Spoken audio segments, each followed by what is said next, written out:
Hello, everyone. This is Maureen. I'm a nurse practitioner at Clinique and Beauty in Cincinnati, Ohio. And today we are going to talk about generalized aging, also how that affects our skin and what we can do about it. And we're here today with Ali.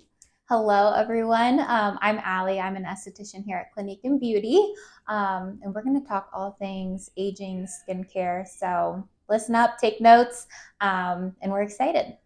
All right. So, one of the questions that we get a lot is like, people will say all of a sudden they notice they seem to get older like quicker. Like maybe last year they seem to be fine, and this year they seem to be all of a sudden like they start noticing it. Like, what is like the number one aging like condition? Like what is causing all this aging? Absolutely. Sun exposure, hands down. So not even when you're tanning, but when you're driving, when you're just popping outside to walk your dog, anything that you're exposed to with that UVA and UVB light. So our aging and our burning rays. But also we have our white light, we have our blue light. There's a lot of different rays, and that's just causing sun damage on us. So that would be the number one thing. So I think a lot of times people think that most of their aging is genetic. And when we actually break it down, about 20% is genetic and 80% is environmental exposures. And the biggest culprit of that is being, like you said, light. The one thing that I do want to emphasize is when someone sees SPF like on their makeup, because I have a lot of people that will say, oh, it's in my makeup. So SPF in makeup is usually only covering UVB, which is, think of B as burning. Those are the upper layers of the skin, so we see that damage more quickly. So when it says SPF 15, we're getting the protection from burning, but not necessarily the UVA, which is, think of A as aging, even though that's not what it stands for. Yeah. But so we really need to put something on our skin that's protecting us from more than just that SPF in our makeup. And then when something says broad spectrum's only UVA and UVB, so great for beaches and that kind of stuff. But for every day, you had mentioned the light from other things. So what's like, what type of light? So I think the biggest one, what are we always on looking down at technology? So that blue light. So I'm talking TVs, phones, iPads, computers. We are constantly exposed to that. And then after work, when we've been on our computers or phones all day, we usually watch TV. So it's a constant cycle of just being exposed to that light. So a lot of people aren't familiar with this. So Maureen, can you tell us a little bit about some good practices and ways that we can protect ourselves from that light? Yeah, so absolutely. I know when I worked at the hospital before I kind of moved over to aesthetics, I kind of was under that mindset that I didn't need sunblock because I went in it was dark. A lot of times I came out, it was sunset. But what I didn't realize is exactly what you're talking about. I had 3 screens around me. I was on my iPad in meetings. I was constantly on my phone. And so that blue light travels further down into your skin. It actually reaches the fat layer of our face. So we start seeing hollowing of our cheeks and fat loss in our face because of these lights. The other one is artificial white light, also travels that far down into our skin. And so this is stuff that we don't pay attention to because we don't see the immediate effects. But over time, all of a sudden we start hitting our 30s, 40s, 50s, and that's when we start seeing the damage. So the biggest thing that we can do is we tell people 2 things. One is to wear we still call it sunblock, but it's really a block that covers you from the UVA, UVB, HEV, which is the blue light, and then the artificial white light. Every day, whether you're going outside, whether you're staying inside, it should be something that you get up in the morning and you wear it every day. The thing to layer on before that is vitamin C, because the other thing that really ages us is oxidative stress. So this is like pollution, this is the things that we're eating, all sorts of stuff. So if we put on a vitamin C before that, it protects us from that oxidative stress, and then we put on that sunblock, and then that's the best thing we can do to protect our skin. Yeah. So I think a lot of the times I see people coming in when we have those season changes, and they're like, it just must be the weather. My skin is acting up. And the number one thing that I always ask is, are you using a vitamin C? Because not only will the vitamin C lighten, tighten, and brighten the skin, but it's also, like you said, going to protect against the environment, the free radicals. It's great to ingest vitamin C, but topically, putting that on every morning, it's really just going to change the game in skincare. I think it's one of the most important products. It is. And I'm going to get a quick analogy for those of you that aren't like science nerds, what oxidative stress means. So I use the analogy of kids. So if you have kids playing with toys and you've got 3 kids, 3 toys. One kid has 1 toy and he's happy. He's in there playing. Second kid has 2 toys playing together. That third child is not happy. So he's mad because he doesn't have a toy. That is a free radical in our body. Our free radical is a molecule that floats around and it needs an electron. So in this scenario, the electron is the toy.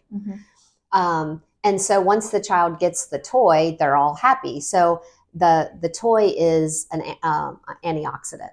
So it's a molecule that has an extra electron, like the kid that has the extra toy that says, here, have this, and then everyone's happy. What people don't realize is we are exposed to oxidative stress all day long. I mean, it's in our bodies, it's everything. And that is one of the reasons why antioxidants are so important, because they have that extra electron. So you mentioned ingesting. So there is evidence that vitamin E's and vitamin C's are very good to ingest too, because we get that protective not only from our skin, but kind of our whole body. So super important with that. The other thing that happens in our skin that a lot of people don't know about is something called glycation. So glycation happens everywhere. Basically, it takes 3 components. It's a sugar molecule, a protein, and heat. So when we think about our skin, we have the collagen, which is the protein. We obviously have the heat for our body temperature, and then also if we're in the sun, it exacerbates that. But that sugar molecule is actually the sugar we eat. So people that have diets high in sugar, high in refined carbohydrates, those kind of things, and they have this extra glucose, they age faster. And I don't think people realize that this glycation, what happens is the sugar molecule attaches to the collagen and it snaps the collagen in half. And so this protein that's supposed to help lift our skin and, you know, make sure it's strong starts breaking. And so it's really important too to watch our diet. So obviously getting supplements, the vitamin C's and all that kind of stuff for the antioxidants, but also really cutting down on how much like junk food we're eating. So those 2 things are kind of part of that 80% that attribute to aging. So so when we talk about kind of the things that we see, we obviously see collagen and elastin breakdown. That happens as early as our 20s and 30s. Yeah. And I feel like at age 25, I see clientele like coming in and clients are like it's like a light, like I just noticed. And I don't know if it's just the marker of age 25, which to us, we're like, oh, that's young. But I feel like they're like, yeah, you know, I'm starting to get wrinkles under my eyes. I'm starting to lose that collagen. Things aren't as plump. It's probably all the partying in college. Yeah, absolutely. It's all the junk food. It's all the alcohol, because alcohol is another one that's not fabulous for the skin. But to your point, there are a couple stages. There was just a study that came out from Stanford that showed that when it came to self-evaluations, the 2 big numbers were age 44 and age 60. Is where people kind of felt like a big drop. And I'm guessing that's probably because of menopause. It's probably the onset of menopause and then maybe when most people are finished. But there are definitely some numbers where people kind of make a jump up a little bit. So, but that collagen and elastin are 2 proteins in our skin that we need that naturally start decreasing as we get older. But then also damage to it. And we can talk about in a minute kind of how we can stimulate collagen and elastin. But the second one is just our cells turn over slower.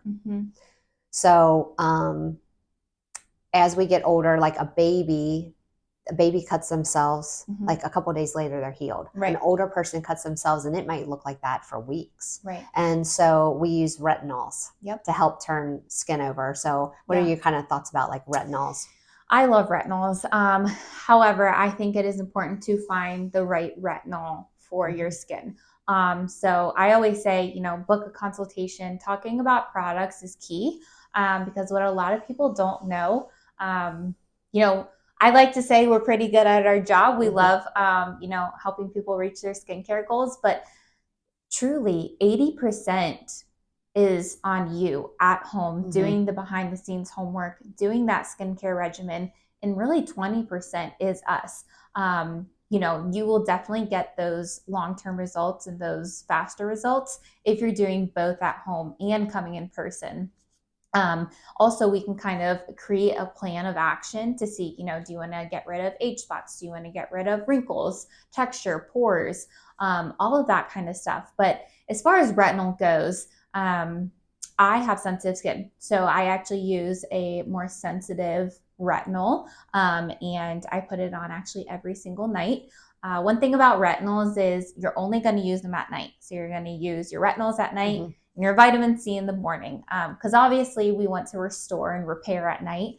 Just think, you want to restore your body while you're sleeping. Same thing with your skin and with your face. And then we want to treat it in the morning so that we can, go about our day cycle and then come back to that repair. So I think everyone should be on a retinol if they do want to prevent the fine lines, aging, wrinkles, texture.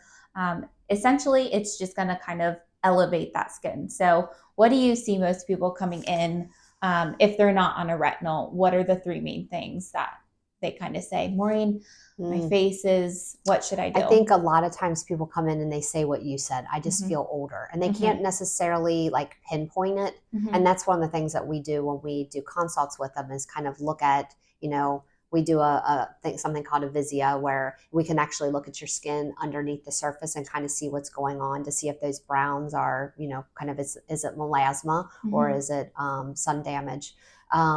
But with the retinol, one of the things that a lot of people say, well, like I've tried it and my skin's too dry. So mm-hmm. just a kind of a little education here. Retinols are a form of vitamin A. Mm-hmm. And retin A is the least potent. Mm-hmm. It's time release. So if you're starting out, or like you said, you have sensitive skin, that would be something to start off as a retin A, and maybe mm-hmm. not every night, because mm-hmm. we are turning the skin over. So people get dry because it's kind of doing its job, but maybe we're doing it a little bit too fast. So it's starting off slower. Mm-hmm. We can also mix it with moisturizer. Do you ever mix yours with moisturizer Absolutely. When you get dry? Do Yes. you put yours on first and then put the moisturizer on later, or do you mix them together and put them on? So I've mixed them together a couple of times, but I feel like sometimes I'm a big ratio person, and I've noticed that I started doing the retinol and then putting my moisturizer on after. Mm-hmm. I do wait for about 1 to 2 minutes to really let that sink mm-hmm. in. So if you're unsure, how much should I use of this? How much should I use of that? I use a pea-sized amount of both the retinol and then the moisturizer after. Okay. Mm-hmm. Yeah, you can do either. It's just kind Absolutely. of what works for you. But on top of that, retin A, the next one's a retinol, and mm-hmm. there's a couple different percentages for retinol. And then more concentrated than that is when you get into your tretinoins. Mm-hmm. And that's when you start getting into like the prescription strength that, and we do prescriptions here for the tretinoins and things like that. But it's, what happens is a lot of times, as I see, is people will come in and you say, well, you really should be doing this at night. And they're like, oh, I tried that. And mm-hmm. my skin just, it hated it. Mm-hmm. And probably it may have been the concentration was too much, or the frequency was too much. But we can get most people using a retin A by taking it slow and kind of like a lower concentration. Absolutely. One thing that you said a couple minutes ago about letting your body repair. Mm-hmm. So kind of back to how our bodies, we think about skincare in the day we're protecting, and at night we're recovering kind of from everything.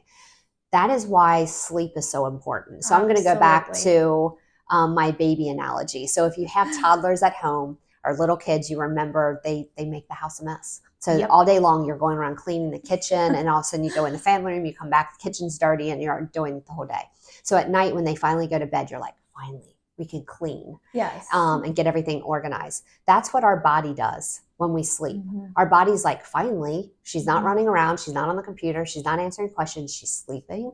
And let's repair the stuff that happened. So not only is sleep so important for skin, but it's for overall wellness, for overall health. It really, like, we can't like emphasize enough how important sleep is. And it does make a huge difference in your skin also. So if you have problems sleeping, part of that is turning off the lights, and not being right on your iPad or phone and that kind of stuff right before bed, but really making sure you're getting 8 hours of sleep. Absolutely. And I think too, like what you said with sleep, I see a lot of people coming in. Of course, biggest things is pillows and phone cases I talk about, or phones in general. A lot of people will say, I'm having some breakouts on my cheeks. And usually, rule of thumb is anything below the nose is usually hormonal. Anything above is going to be bacterial. However, obviously, everyone's different. Everyone's skin is different and unique. I love changing my pillowcase. Ever since I got into skincare, I will cheat the system and I will do one side Monday night, flip it over Tuesday, the other side Wednesday night, Thursday, because we have some of us ladies, we don't wash our hair every day. Right. I'm just going to say it. We love our dry shampoos. So, but think about all those oils. Think about even if you don't take your makeup off, which, I hope everyone does, but I know that sometimes things get crazy.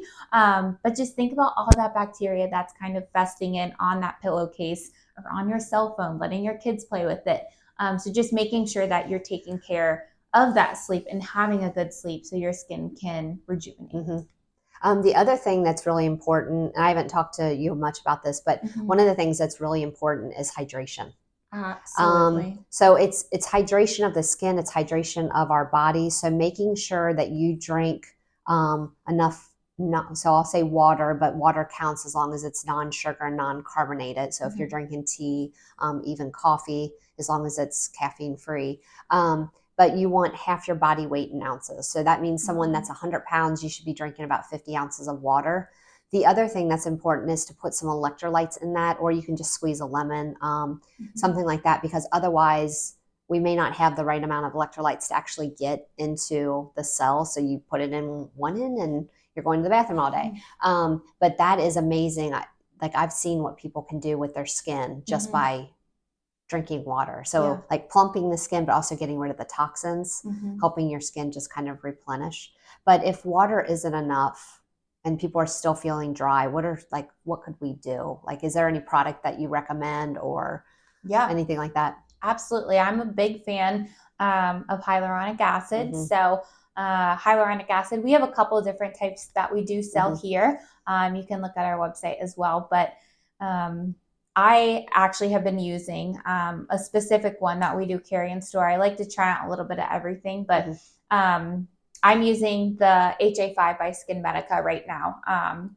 And what I will say about hyaluronic acid is it's great. So think about hyaluronic acid versus moisturizer. So moisturizer is great as well. I prefer hyaluronic acid, but think about when you are power walking or going for a run and you come back and you're like, I'm so thirsty, and you want to like chug a water bottle to replenish your skin. Think about that as like your hyaluronic acid versus running, power walking, coming back, and you're just going to take like a quick little sip of water. That's kind of like your moisturizer. Moisturizer is great, but it's really just locking in those products. Hyaluronic acid is actually going to penetrate deep down. So what it's going to do is it's going to plump those fine lines, wrinkles, texture, and a lot of it is a serum. So it's not thick. It's the last step really that I put on right before my sunscreen. But I'm a huge fan of hyaluronic acid. I make sure that I put that every single day on, morning and night too, because sometimes, with working here, the steam, and then going outside, doing activities after work, I just feel like my skin is so dry that I crave it. And, we all need to be better about drinking water, but that's one thing I never miss in my skincare. I agree. Like, I think hyaluronic acid, so it's naturally found in our skin. Again, like everything else, it kind of decreases as we get a little bit older. But I can definitely tell if I don't use it for a couple of days. I just feel I kind of start feeling like a raisin. Yeah. But I will say, I want to talk a little bit too about the difference between like an over-the-counter product and like a medical grade. But with hyaluronic acid, some of them actually help our bodies produce more. Absolutely. They actually make our bodies, help them produce more, as well as they obviously give you the immediate kind of satisfaction of having that plumping. But I agree with you. I think especially in the winter when we're driving in the car and that air is like blowing on us, because if you're like me, like I like it hot in the car, but that just causes our skin to be more dry. So that's a great way to kind of plump the skin too. Yeah. And I like what you were saying. I feel like a lot of people, they're like, oh, I can just get that over the counter. Mm-hmm. So talk to me, like, why over the counter versus medical grade? Obviously, it is an investment, but we want to protect our investments. So, if we come and get treatments, we want to use good products, since remember the 80-20 rule. Yep. So kind of talk to me a little bit about why go medical grade, and what a good medical grade product like hyaluronic over the counter versus medical grade. Why should they do that? Yeah, so that is definitely one thing too, is I often compare skincare to oral health. Like you wouldn't go to the dentist every 6 months and have your teeth cleaned and then not use toothpaste and a toothbrush every day. It wouldn't make sense. So it's the same thing with what we do. We can do stuff in here, but you have to use good stuff. The difference between something over the counter, because actually, for instance, some of the companies that we carry, they also own like L'Oreal and things like that. And it's like, what's the difference? The biggest difference is, one, there are studies that back all the medical grade products. They've done skin biopsies. They've looked at this stuff, so they actually know what's going on. The other thing is the concentration of something. So the biggest one is vitamin C. Vitamin C is, it's kind of an unstable product. And so it always comes in the dark bottle. They usually have to attach it to something else in order for it to have a shelf life. And it's expensive. So what happens in the over the counter is they put just a little bit in there and they're like, oh, it's got vitamin C. But the concentration of it is so low that it's not really helping what we're trying to achieve. Same thing with like, maybe even something that's collagen based or something that's hyaluronic. A lot of that has to do with the molecule size. And so if the molecule is too big, it just can't be taken into the skin. So medical grade that we carry, it is a little bit more expensive than what's in the store. But there's a couple things. One, you don't need as much. Like you said, like a pea size can do it. Like you're not taking like a whole handful and like, putting all over your face. So a little goes a long way.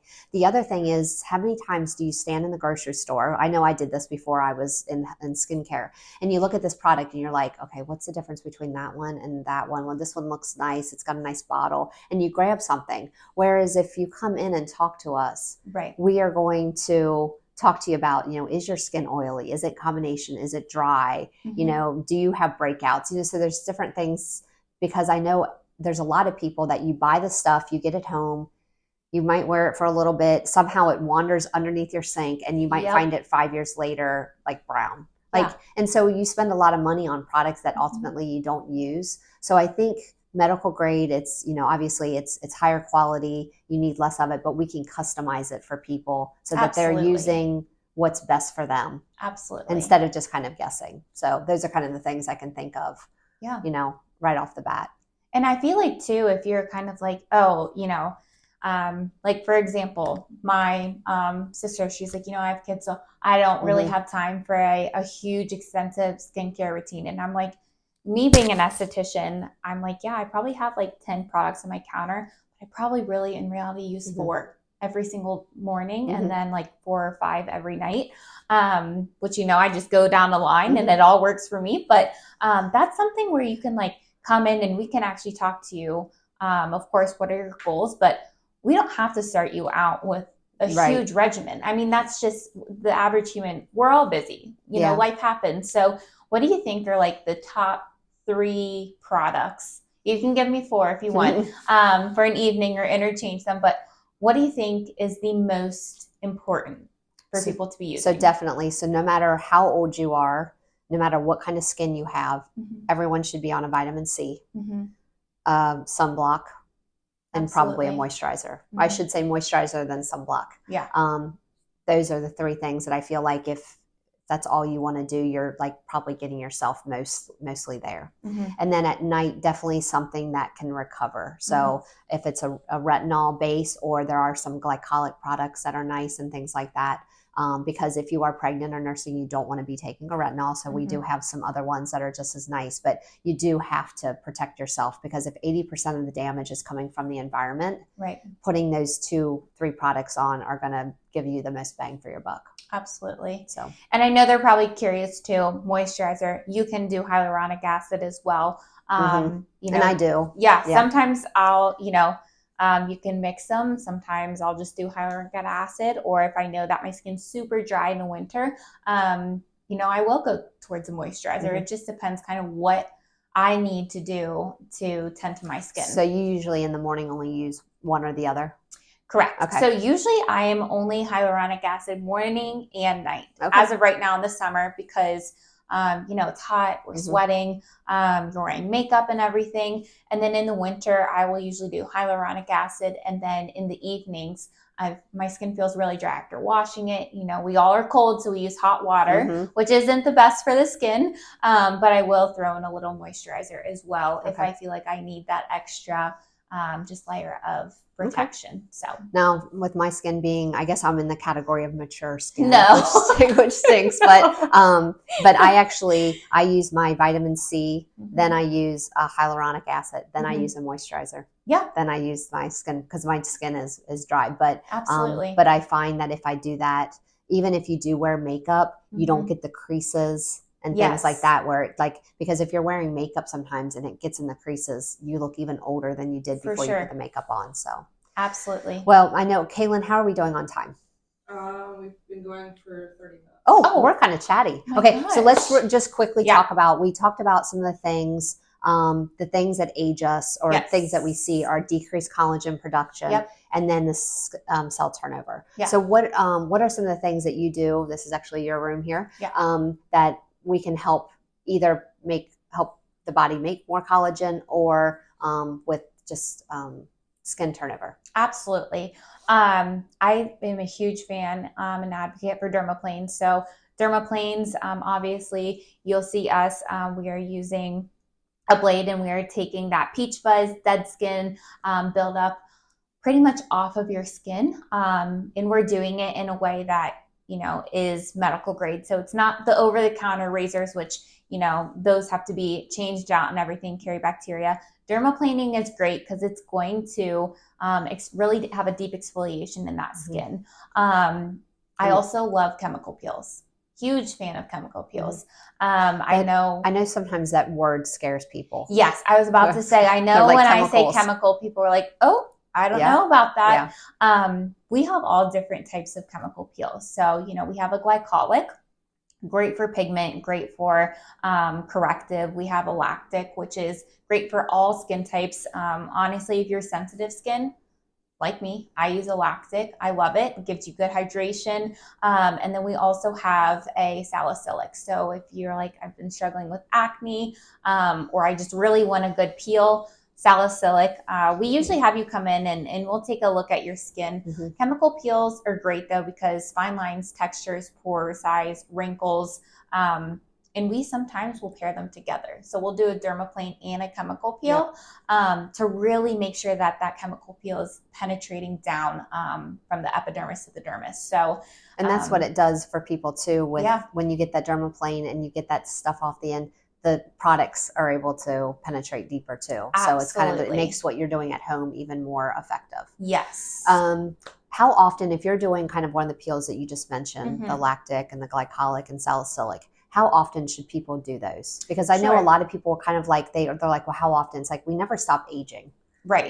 So it's I know. So, I mean, it's like exercise. If you stop exercising, you're going to slowly start going back. So how often do you recommend those? Chemical peels? No, exactly what you were just saying. You kind of took the words right out of my mouth. It's like going to the gym. You have to be consistent. I wish one chemical peel could fix everything. In reality, it's not. So ideally, we love 4 to 6 weeks. Okay. However, if things are a little, tighter and rougher to the point where you're like, I just can't get there with my schedule, 6 to 8 would be okay. We like to be on top of them because consistency is key. And you're going to see better results. Yeah. And that's consistency is anything. It's whether you're trying to eat healthy, if you're trying to exercise, if you're trying to sleep better, it's finding a routine that works for you and staying on it. Absolutely. So with chemical peels, we obviously have the ones that you were talking about, and they also go all the way up to, I think what people sometimes think of as the chemical peels where people's faces are falling off. Those are a deep chemical peel where sometimes you'd have to actually go and have someone give you some sedation before you do them. But we also do VI peels. Absolutely. So, VI peels are kind of that middle of the row, mid-thickness, and can treat all sorts of stuff too. Absolutely. And a lot of it too is, myself and Haley, the other esthetician here, is we will do the treatment and then we will send you home with directions and with product, and it goes step by step telling you, okay, wash your face in this many hours, then you're going to put this product on. So really, I would say like the first day is kind of homework in a way, but I mean, I am all for it. Those results are amazing. And I think once you get started on the VI peels, you don't stop. Yeah. They're amazing. They do incredible things for the skin.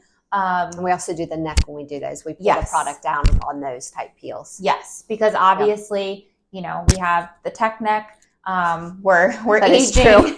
I know, all of us looking down at our phones. But you can never neglect the neck. So I always say with your product, take it down to the neck. And if you still have some, I mean, rub it on your hands. Because we also have age spots from driving. And I say that with the décolleté, because they always say if you want to see the age of somebody, look at their hands and their neck and chest. So if you have products at home that you don't really particularly love, like don't throw them away if they're not bad. Just start using them on those other body parts. I know we're almost out of time, but the other thing I wanted to mention with like collagen stimulation is microneedling.